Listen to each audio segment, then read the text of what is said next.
Hey guys, and welcome! For today's video, I checked out Hazard Zone, the small tile in the middle of the start screen of Battlefield 2042 that gets ignored by most players, including me.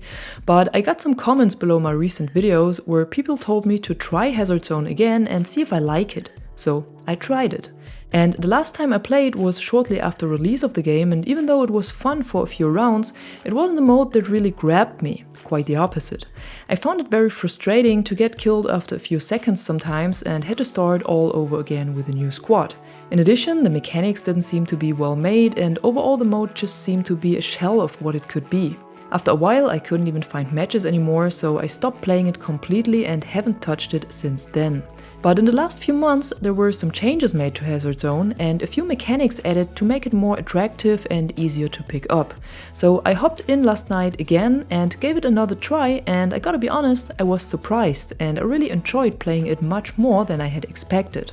With one of the last updates, there was for example the second chance mechanic added, where your whole squad can redeploy if it was completely wiped out before the first extraction. This makes it much easier to play with randoms, it forgives a few mistakes and also takes away a lot of the frustration the mode had originally. And then there's also the change they made that you don't need a data drive scanner anymore, cause nearby drives show up automatically. Or that you receive a small amount of credits for your first match of the day, so you don't have to start with a default loadout. And even though they didn't want to add any new content to the mode anymore, they still added the new map exposure with the last update.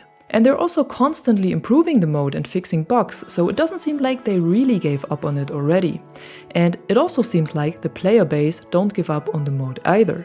In the games I played yesterday, the matchmaking times were surprisingly fast and didn't take any longer than in All Out War or Portal, at least in the evening. And also the player levels were very mixed, from completely new players to experienced ones. And I also had the feeling that the mode is much easier to pick up now, cause in none of the matches I felt like my squaddies had no idea what they were doing. Communication worked pretty good as well, only with the comma rows and the ping system, but of course you can also use the voice chat now that the game hadn't had back when I played Hazard Zone for the last time. That makes a huge difference as well. And what also surprised me was how good the huge open maps are working in this mode, just like they were made for it instead of for Conquest or Breakthrough. Of course some maps work better than others here as well, but in general it gives them a completely different feeling. There's also a lot of other things that make much more sense here than they do over in All Out War. Like the armor plates for example, with which you can upgrade your specialist's health, or the specialists in general with their different abilities and traits. So there's one for every situation, and if you work together as a squad, you can really benefit from each of these abilities. Or the plus menu with the option to swap attachments on the fly, which makes much more sense in a mode where you can't simply respawn with a different loadout. There is of course also a few bugs here and there, like the one with the enemy corpses standing around and not despawning from the map after they were killed, or the loadout bug where you can't choose a specialist or loadout at the beginning of a round. So basically everything we have in All Out War as well.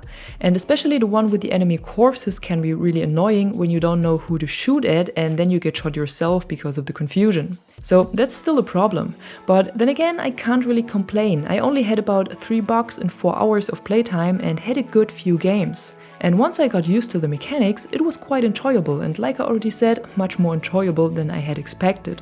I'm usually not a big fan of Battle Royale or extraction modes, but as a little change from Portal and All Out War, Hazard Zone is quite a good addition. It's not hard to learn, it's very casual, and you use all the specialists and weapons you already know from the normal multiplayer. Plus, you get normal XP and kills, and everything counts towards your Battle Pass progress and your masteries. So if you haven't tried Hazard Zone in a while or you've never played it before, I can highly recommend to do this. If you have a few friends to play with, the better. The only thing I wish they would have done with this mode is make it standalone and free to play and not lock it behind the paywall of a full price game. So basically the same mistake they did with Firestorm back in Battlefield 5. Cause the idea of the mode is pretty good and it surely had a lot more potential than what it is now, but integrating it into Battlefield 2042 was definitely a mistake. Going free to play would have surely been the better decision and would have given the mode a more consistent player base. That's it for today. Just some initial thoughts and impressions I had after playing Hazard Zone for the first time in more than 6 months. And if you are still playing the mode or you just got back into it, feel free to share your thoughts about it in the comments below as well. And if you enjoyed this video, be sure to drop a like and subscribe to the channel to stay tuned for more content like this. Until then, thanks for watching. I'm the Catwoman and you are awesome.